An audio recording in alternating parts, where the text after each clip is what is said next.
Welcome to my Days of Our Lives official channel. I hope everyone is having a wonderful day. Before we begin, please hit the subscribe button and give this video a thumbs up. EJ tries throwing Stefan under the bus, and Johnny and Julie realize commodities gone seriously wrong at the cabin. As we get into Days of Our Lives, we see a snow-filled shot of Smith Island and Johnny and Chanel wake up on the settee in the Horton cabin, and Johnny tells his new bridegroom it's National Take a Wild Guess Day followed by Kiss Your Husband Day and Get Naked in a Cabin Day. As they start going at it, however, Julie barges in, also rushes out in horror.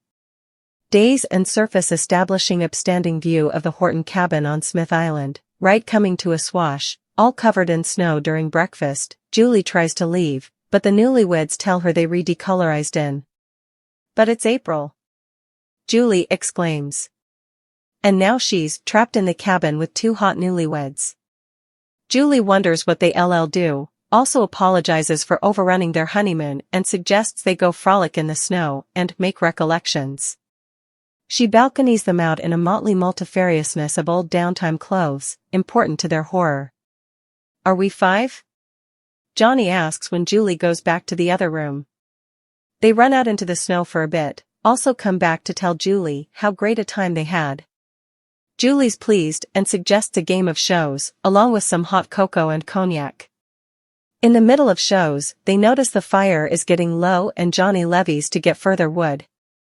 Julie and Chanel talk about how great he is, also get into how Paulina is doing. Chanel tells Julie the cabin is such a special place, and Julie reminisces about being there with her grandparents, Tom and Alice. It's kind of like the time capsule, which she feels was meant to challenge the new generations. Like a mystification. Chanel also suggests she should go out to help Johnny. Days Chanel and Johnny, whisked up in downtime fleeces, scarves, headdresses and mittens standing in front of the fireplace in the Horton cabin. Nicole's still drinking coffee in the Demara manse as EJ walks in.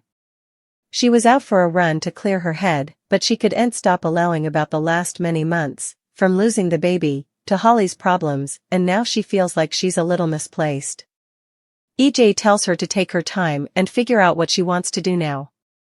Holly walks in before they leave for the big press conference and says she was hoping they'd have a snow day, but EJ informs her the snowstorm just missed them, so tough luck. Holly has reason letters for Tate and his family, but doesn't know how to deliver them. Nicole asks to take them and says she's proud of Holly. EJ's not thrilled to have to issue a public reason, and when Holly apologizes, EJ makes a comment about her proving him wrong for not being responsible for the medicines. Holly switches out, telling them perhaps she did it because her life isn't all that perfect.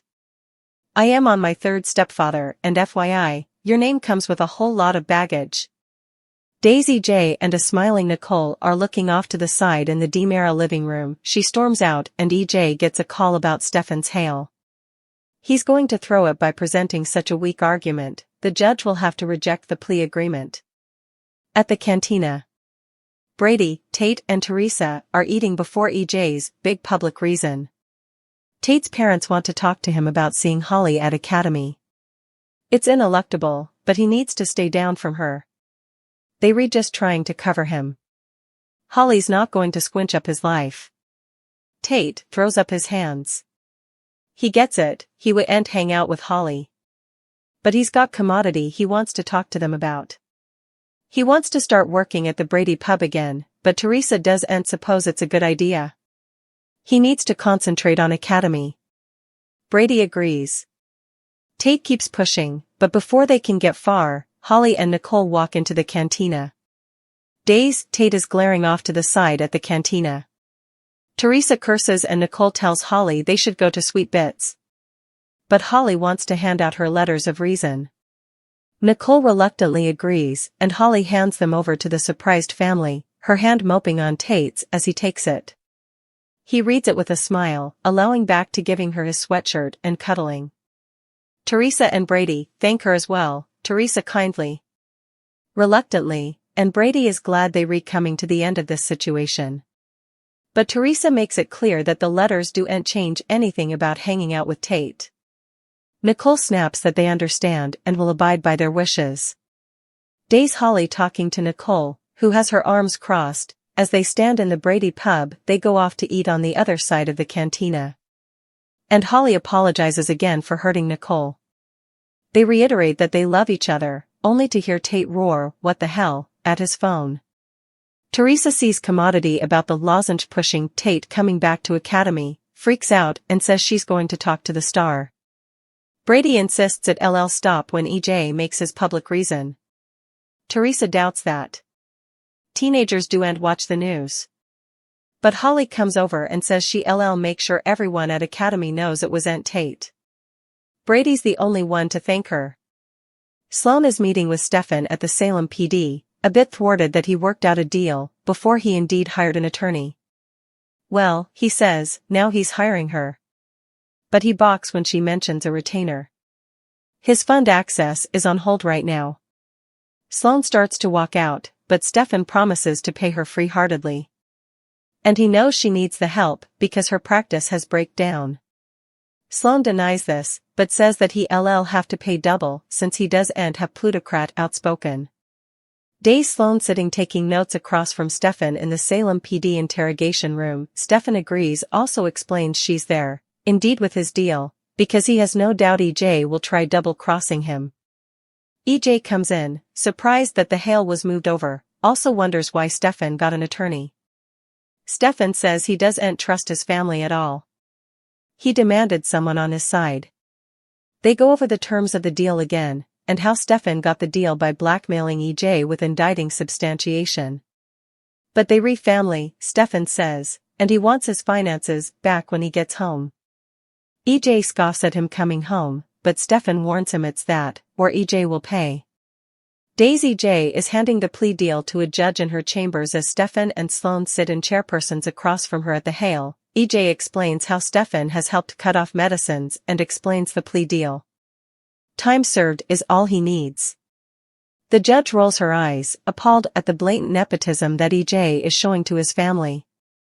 The judge isn't satisfied with what EJ's presented, which is when Sloan steps in to give a breakdown of all the help Stefan's given in arresting those in the medicine ring and bridling the enterprises of a well-known medicine headman. She also talks about Clyde's pitfalls on Gabby, which included her being hurt because Stefan tried not doing what Clyde wanted. She thinks that between him being forced and what he's done to help the police, time served should be enough. The judge is taking it all under debate and she'll notify them all when she reaches a decision. Daisy J and Stefan standing through from each, gaping on either side of the table in the Salem PD interrogation room. Stefan asks what it means. Stay, Sloan says. She'll check in laterally. When EJ and Stefan are alone, Stefan wants to know what the hell EJ was doing. He designedly presented a weak case, but EJ says he did exactly what they agreed to, no more, no lower. They also trade pitfalls back and forth. EJ can still tell people about Harris, indeed if Stefan has the recording yet. My blackmail trumps your blackmail any day of the week. He storms out. In the show's last many moments, EJ's formally belting up the press conference when everyone arrives. As he walks over, Brady demands to know what happened. EJ plays dumb, but Teresa says he started before the press indeed got there. EJ movements to the Joe there, who's his PR Joe. Tate convinces his parents to drop it and leave, but Brady demands a written dupe of what he said. Days Johnny, whisked up in a downtime fleece holding wood as he talks to Julie and looks upset in the Horton cabin. Nicole apologizes after EJ left and insists he's sorry, but he sucks at apologizing. Jeer who? Poor EJ. Teresa mock cries. But Nicole apologizes on behalf of the whole family and they go their separate ways, Tate and Holly's aspect. Moping. Julie's doing crossword mystifications alone in the cabin when she wonders where the kiddies are. She calls for them from the veranda, also goes back outside. They've been out there too long. Just as she's about to leave, Johnny comes back with wood. He'd to go further because the wood they had was wet. Julie asks where Chanel is, and they horrify.